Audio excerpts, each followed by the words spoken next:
C'est l'événement de la rentrée. France Télé se mobilise pour le climat. Un prime time exceptionnel ce soir sur France 2 sous le parrainage de Nicolas Hulot. C'est à 21h ce soir. Ça s'appelle l'émission Pour la Terre et ça va ressembler à ça. On est dans une urgence de quelques années et on agit comme si on avait 100 ans devant nous.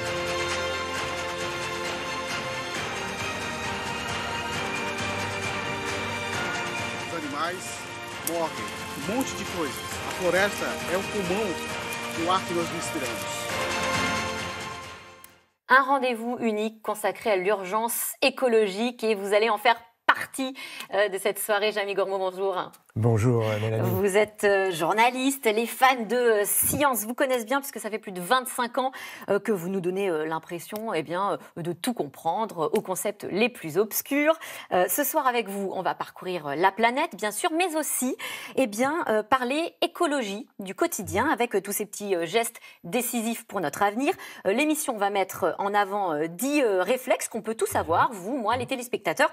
Et vous, Jamie, je crois qu'il y en a deux particulièrement qui vous tiennent à cœur. Absolument, je vais vous parler de fleurs pour protéger les abeilles, et puis je vais vous parler aussi de prêt-à-porter. Je vais vous raconter l'histoire d'un jean qui est quand même le vêtement qui pollue le plus. Alors c'est vrai qu'on se rend compte que le jean, c'est une catastrophe écologique. Pourquoi ? Alors, c'est une catastrophe écologique tout simplement parce que le matériau de base à partir duquel on fabrique le jean, c'est du coton. Et le coton, il n'en pousse pas dans nos contrées. Il est donc obligatoirement importé. Alors très souvent, il arrive d'Inde, mais il va y avoir de multiples interventions pour fabriquer ce jean. Le coton est une culture qui utilise beaucoup de pesticides. C'est, je crois, celle qui en utilise le plus. Et puis, pour fabriquer un jean, il faut également beaucoup d'eau. Plus de 10 000 litres d'eau pour un seul pantalon. Absolument. Alors là, on prend des cas extrêmes. Bien alors sûr. plus de 10 000 litres d'eau.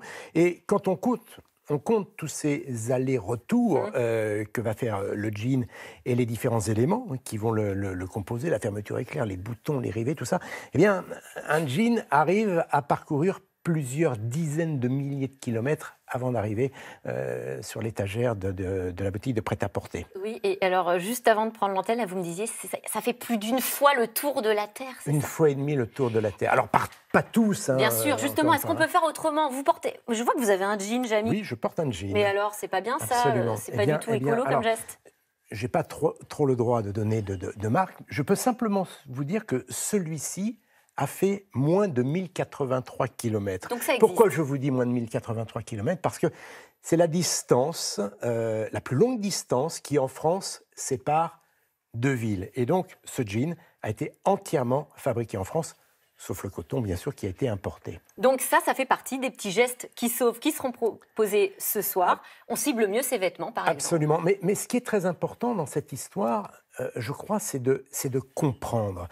Tant qu'on n'a pas compris, je crois qu'on ne peut pas agir. Il y a plein de choses qui se passent autour de nous qu'on ne sait pas, qu'on ne comprend pas forcément.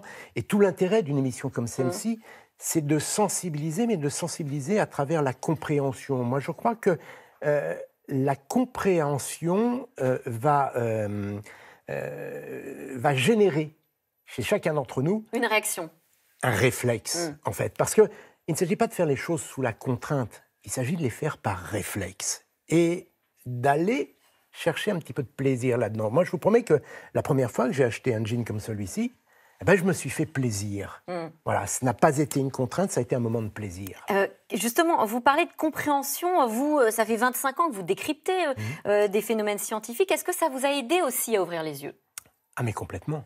Ça m'a construit et ça m'a aidé. Et justement, je parlais à l'instant de la différence entre la contrainte et le réflexe. Eh bien, c'est exactement ça. Dès lors qu'on comprend ces phénomènes, dès lors qu'on comprend comment notre planète se régule, eh bien, on a de meilleurs réflexes sans avoir besoin de réfléchir. Vous parliez des petits réflexes et des abeilles. Oui. Et également, ça fait partie du deuxième petit Alors, geste voilà, que vous voudriez mettre en Ça avant. fait partie des choses dont j'avais envie de parler, tout simplement parce que, on le sait, les populations d'abeilles sont en chute libre, pas que celles des abeilles, celles des insectes également, et par voie de conséquence, les oiseaux. Alors, il y a de multiples raisons dans la disparition des insectes. Il y a les pesticides, mais pas que. Il y a également le manque de nourriture. Parfois. Et donc, là, on peut agir. On peut, chacun, chez soi, semer ou planter des fleurs qui vont attirer justement les abeilles et leur offrir le couvert dont elles ont besoin pour aller récolter du nectar et du pollen. Et on peut faire ça sur son balcon? Quelle plante? Alors, on peut faire ça chez soi, dans son jardin, sur 1 ou 2 mètres carrés, mais également sur son balcon. Il y a quelques plantes que l'on peut... Alors, moi, je donne toujours un conseil très simple, parce que l'idée, c'est de choisir des plantes dont les floraisons vont s'échelonner au fil des mois pour qu'elles aient à manger. Alors, à partir du printemps, voilà, on va planter du romarin, et ce romarin va se couvrir de petites fleurs bleues dès le mois de mars. Et puis, on va planter aussi du thym qui va prendre le relais et qui va fleurir jusqu'au mois de juin. Du basilic, là, c'est un peu plus délicat, le basilic, mais on va planter du basilic. Peut rester en fleurs jusqu'en août, et puis si on aime les fleurs jaunes, eh bien, on va planter du fenouil. Et les petites graines sont délicieuses. Et ça, c'est très intéressant parce que ce sont des plantes qui sont à la fois utiles pour les insectes, mais aussi utiles pour nous, parce que ce sont des plantes aromatiques et médicinales. Donc des gestes tout simples, mais qui concourent à sauver aussi les abeilles, la planète, à travers les abeilles. Voilà, et tout simple, parce qu'on va y prendre du plaisir. Moi, je vous promets que vous installez ça sur un balcon et vous observez avec une loupe, c'est un spectacle extraordinaire. Ce soir, à vos côtés, Jamy, il y aura d'autres personnalités, l'astronaute Thomas Pesquet, le comédien Lambert Wilson, ou encore Nicolas Hulot, je le disais. Il a souhaité envoyer ce message aux jeunes générations. Le 21e siècle vous appartient. Écoutez-le. Le 21e siècle vous appartient. Et ne laissez personne vous le voler. Ne laissez personne vous priver de votre avenir. Ne laissez personne vous priver de votre avenir. Il a raison, Nicolas Hulot. L'engagement des jeunes, c'est la clé. Alors, c'est la clé, l'engagement des jeunes, mais pas que des jeunes. Notre engagement à nous aussi.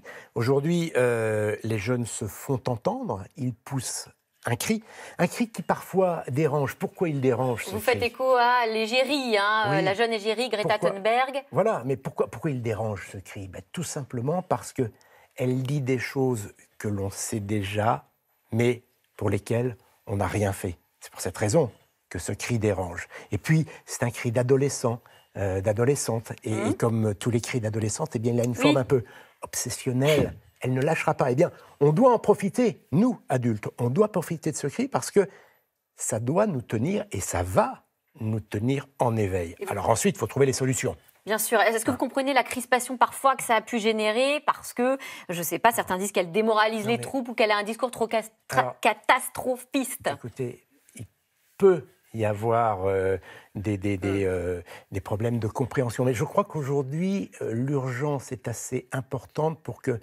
justement, on ne gaspille pas d'énergie sur ce genre de débat et qu'au contraire, on soit tous ensemble et qu'on passe à l'action. Une dernière petite question. Comment est-ce que vous allez vous rendre, Jamy, sur le plateau ? Là, j'imagine que vous allez y aller en sortant de chez nous. Je pose la question parce qu'il paraît que c'est une émission 100% bio, écolo.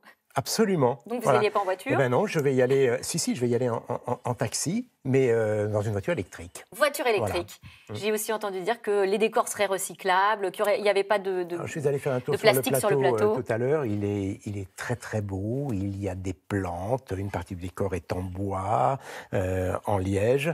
Zéro plastique. Merci à vous. Merci Jamy Gourmand. On retrouve donc ce soir dans l'émission Pour la Terre. C'est à 21h sur France 2 en prime time exceptionnel, présenté par Anne-Elisabeth Lemoine et Nagui. Tout de suite, c'est dans l'air avec Caroline Roux, une émission consacrée à l'offensive terrestre de la Turquie en Syrie. Les manœuvres inquiètent les Occidentaux. Le président américain, lui, souffle le chaud et le froid. Alors pourquoi ce changement de ton ? Puisque Donald Trump, après avoir semblé autoriser l'attaque en retirant ses soldats, eh bien, il se ravise. C'est dans l'air, c'est tout de suite. Bonne émission.